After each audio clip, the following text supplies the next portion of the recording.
Prva polfinalna pokalna tekma med Mariborom in Celjem je bila izjemno zanimiva, na koncu pa so bili srečnejši oziroma so boljše volje iz Ljudskega vrta odhajali nogometaši Celja.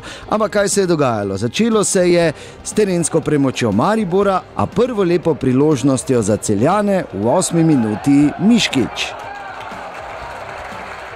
Nato pa v 11. minuti prvi gol. Lepa podaja Jakoliča v kazenski prostor, kjer je bil najvišji v skoku Omoridži.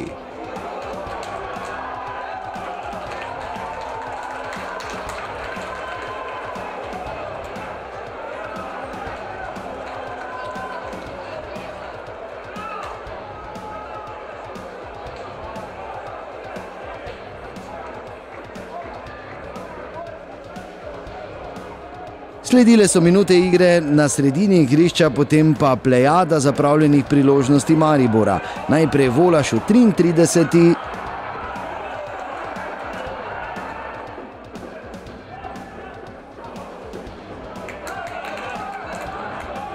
Pa še v 37. minuti.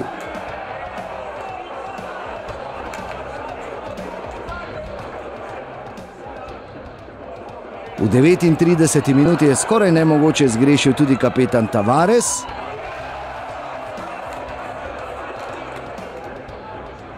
Za konec pa je imel še lepo priložnost za Celjane Miškić v 42. minuti. V prvem polčasu torej vodstvo Celjanov 1:0. Drugi polčas pa so veliko bolje začeli nogometaši Maribora. Najprej že v 53. minuti izenačenje kapetana Tavaresa.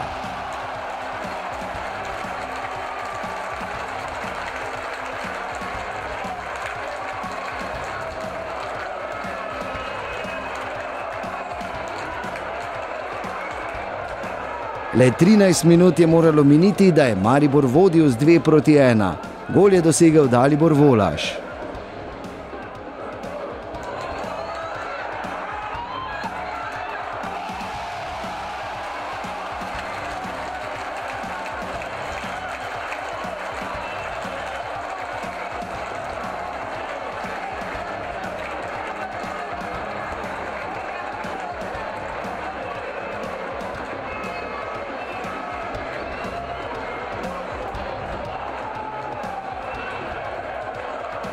Za veliko vznemirjenje je poskrbel sodnik Balažič, ko je v 76. minuti razveljavil zadetek Verbiča zaradi prepovedanega položaja.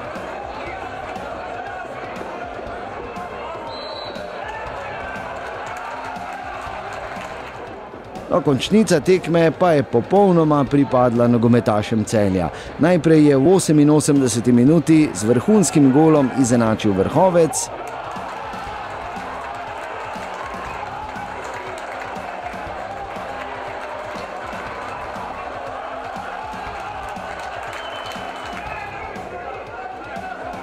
V zadnji, 3. minuti sodnikovega podaljška pa je končni izid postavil Lendrić.